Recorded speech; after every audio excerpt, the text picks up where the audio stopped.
Estamos hablando de colegios privados, por supuesto. Y otra cosa muy importante, a la que vamos a hablar ahora, que es el transporte. Porque Pablo Camacho, que es presidente de la Asociación de Propietarios de Ómnibus Escolares, nos va a decir cuál es la realidad. Pablo, ¿cómo estás? El gusto de saludarte. Buen día. Bueno, a ver, Pablo, para poner en claro, en promedio, un servicio básico que pasa a buscar a mi hijo de casa y lo lleva al colegio y después lo devuelve. Hoy, ¿cuánto cuesta? Ponele en un radio, estamos hablando de 15, 20 cuadras. Bien, mirá, si me permitís, antes de decirte el valor exacto del servicio, déjame ponerte un poco en contexto de que el transporte escolar en sí no tiene ningún tipo de subsidio, ningún tipo de apoyo diferenciado. Sí. Y más allá de esto, o sea, el contexto en el que venimos, ¿no? De una inflación de un 211 anual, 211,2, como en 2023, un gasto por arriba del 330% de incremento en lo que va de un año, ¿no? De acá a un año para atrás. Entonces, esto ha hecho que la cuota sea notoriamente alta para lo que veníamos siendo o para lo que es una familia promedio, ¿no? Que es con lo que nos venimos encontrando y el temor que hoy tenemos en víspera de comienzo de clase. Claro. Con esto, una vez que te explico esto, te cuento que lo que es la tarifa del servicio de transporte escolar puerta a puerta, lo que conocemos como el servicio tradicional, este año va a tener un incremento de entre un 70 y un 100%, claro, dependiendo... Perdón. Sí. No, te escuchamos. Dependiendo del momento en que el transportista aumentó su cuota. Pablo, no todos los transportistas aumentaron en diciembre, sí. Según la información que tengo, si el alumno vive en un margen de 20 cuadras del colegio, tendría un importe de 70.000 y si es más alto el rango, más lejos el colegio o es una zona de countries, asciende a los 100.000 pesos mensuales, ¿es así? No, la tarifa mínima es hasta las 10 cuadras. A partir de las 10 cuadras ya cambia. Puede que en algunos casos sean unas 10 cuadras generosas, pero cambia a partir de las 10 cuadras. Hasta 20 cuadras es la tarifa. Es en promedio la distancia que manejan todos los recorridos. No hay chicos que vivan más de 20 cuadras, no es por lo menos no en la mayoría de los casos, ¿sí? Hay casos especiales, y en el caso de los servicios, estos que hablábamos de 100.000 pesos, inclusive más de 100.000 pesos, como por ejemplo country, o por ahí, sin ir a un country, son servicios que tienen lo que les cuestionan otras características del servicio, un servicio un poquito más premium, por decirlo de alguna manera, claro, pero siempre dentro de esas tarifas, hasta 10 cuadras, esa tarifa mínima es entre 70.000 y 100.000 pesos. Pablo, vos tenés ahora autos funcionando para llevar y traer a los chicos y en tal caso algunos colegios ya empezaron, otros no. ¿Los tenés llenos, los tenés vacíos, semivacíos? ¿De cuánto fue la merma, no? Claro. No. Ahí hay un punto que es importante, que es el transporte escolar, el servicio puerta a puerta, porque hay otra parte del transporte escolar que son los viajes de campo de deporte, claro, de educativas. Claro. Esos son contratados por el colegio. Lo que es el servicio puerta a puerta, que es lo que estamos comenzando ahora, es una situación bastante crítica, ya de hace unos años para atrás, inclusive antes de la pandemia fue detonante importante, pero desde antes de la pandemia hay varios factores que fueron haciendo que haya menos demanda, ¿sí? Es difícil encontrar un vehículo de transporte escolar que tenga el equipo completo y más a esta altura del año. Por ahí cuando venga el frío se empiezan a completar por cuestiones climáticas, pero no es que ya están llenos. Y tampoco es que van a haber un micro de 45 asientos que va lleno de chicos, no. Claro. Los que hacen recorrido son unas combis que son de 15 asientos, van con 2 alumnos, con 3 alumnos, los micros usan más para campo de deporte. Puede haber micros que hagan el recorrido, pero la realidad es que el número es muy acotado, el ingreso es muy acotado, porque las cuestiones que todos conocemos, ¿no? Hubo factores como, por ejemplo, el teletrabajo fue un motivo que hizo que mermaran los alumnos en los recorridos. Seguro. Los autos de aplicación fue otro motivo. La merma en el poder adquisitivo de las familias, obviamente, que eso es lo que más influye hoy por hoy, ¿no? Pero tenés un número, Pablo, a esta altura, digo, podemos decir, bueno, de tantas familias que estaban el año pasado, este año hay tantas familias que te dijeron, mirá, no podemos costear este servicio, lo vamos a hacer nosotros. Esto pasa todos los años, pero no lo podemos establecer todavía, porque recién, en la mayoría de los colegios que arranca la semana que viene, recién ahí es donde se hace la contratación del servicio. Claro. En algunos casos ya los papás fueron llamando, hay escuelas que ya comenzaron también, pero recién eso como un estimativo promedio lo podríamos tener recién la semana que viene. Pero sí te puedo decir que es una constante que pasa todos los años, no hay merma en la cantidad de alumnos. Sí. Es un trabajo. Yo siempre lo defino y vengo de familia de 57 años de transporte escolar. lo defino como un trabajo artesanal, y un trabajo muy cuidado, con un chofer, una celadora, que por lo general es un trabajo de familia, es un trabajo de herencia familiar en muchos casos, y que lamentablemente tiende a desaparecer. Por estas cuestiones que hablábamos recién, ¿no? Ahora, sobre todo por una cuestión económica. Sí, Pablo, casi que si se va 100.000 pesos o más, casi que se puede equiparar a la misma cuota que estás pagando por un colegio.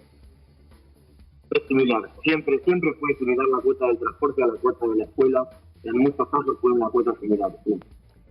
Ahora, Pablo, perdóname la interrupción, pero, por curiosidad, dentro de los colegios, este servicio de llevar a los alumnos desde la institución hasta un campo de deportes, ¿hay colegios que hayan dicho, bueno, este año vamos a acotar los días de gimnasia, o siguen con la misma estructura del año pasado? No, la escuela trata de mantenerla, y la verdad que los colegas, mis colegas, los transportistas, siempre se trata de llegar a un acuerdo con los colegios, pero sí, por supuesto que se recortan servicios, se recortan salidas educativas. Sí, claro. Mira, para que te des una idea, nosotros no tenemos tarifa regulada, porque nuestro trabajo no tiene tarifa regulada, ni en lo que es el servicio puerta a puerta, ni en lo que es la salida didáctica. Siempre queda como bastante sujeto a la oferta y demanda. Y fíjate que hasta la pandemia en ciudad éramos casi 1.600 transportes escolares. Y después de la pandemia somos 1.000. Y no aumentó, quedó ahí, éramos 950, 920 a la vuelta de la pandemia, y quedó en 1.050 en los tipos máximos que tuvo. Claro. Eso quiere decir que no hay trabajo para más escolares, no hay claro. Pablo, en los últimos tiempos. Sí. ¿Y cuántos años de vida útil tiene un micro como el que estamos ahora viendo en pantalla? Digo porque lo primero que yo quiero, más allá de lo que uno tiene que pagar, es seguridad para mis hijos. Cinturón, que alguien los tenga sentaditos, que nadie esté corriendo por el pasillo, y además que sea un vehículo lo más moderno posible, ¿no? Claro.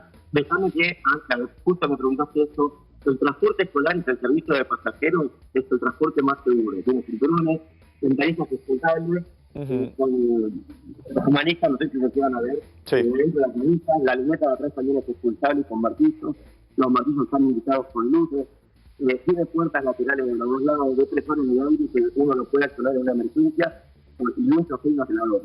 Es el servicio de pasajeros más seguro.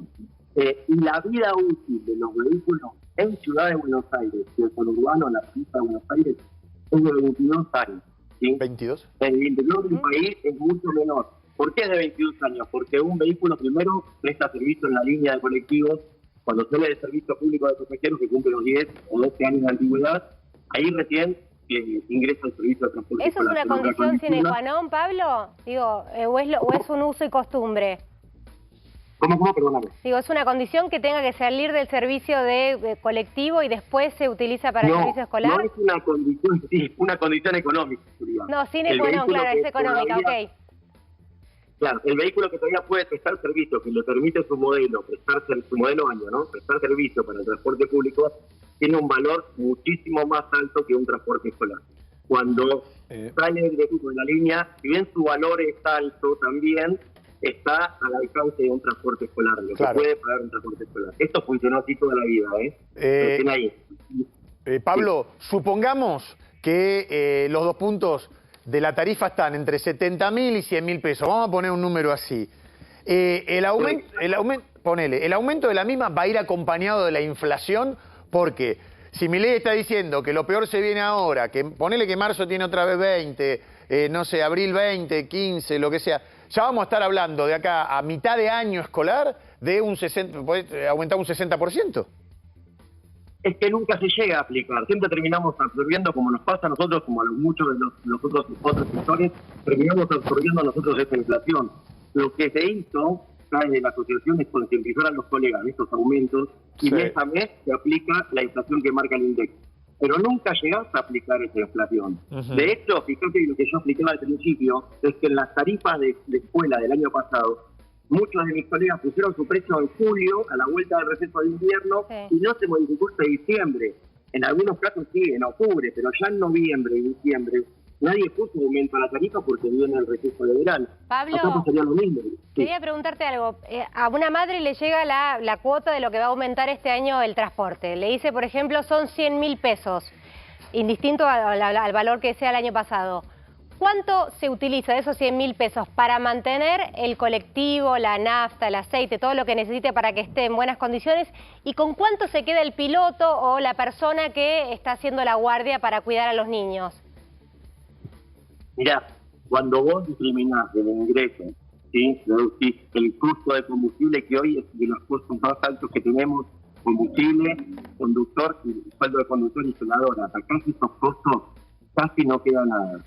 Es muy poco el margen que queda. Chicos, aprovecho este momento para por ahí plantear una situación de un sector que tiende a desaparecer. Yo Claro. en lugar, plantear un sector que tiende a desaparecer. Cuando vos sacás los costos, no podría decirte los en porcentaje porque los porcentajes aumentaron muchísimo. Pero cuando vos sacás esos costos, tiende a desaparecer. ¿Qué pasó para subsistir con el transporte escolar en los últimos tiempos? Que terminamos trabajando con parroquias, con clubes, con cumpleaños, Claro. los fines de semana o después de horas, para con eso Amortizar. poder solventar o tener un margen más de ganancia. Dentro de ese mismo grupo, digo, ustedes siguen trabajando para ese colegio prácticamente ad honorem para mantenerse en ese grupo social y que los contraten extra los fines de semana, por ejemplo. A diferencia de como era hace unos años atrás, sí, que vos con lo que recaudabas de lunes a viernes no tenías necesidad de trabajar el sábado y domingo Claro. después de horas.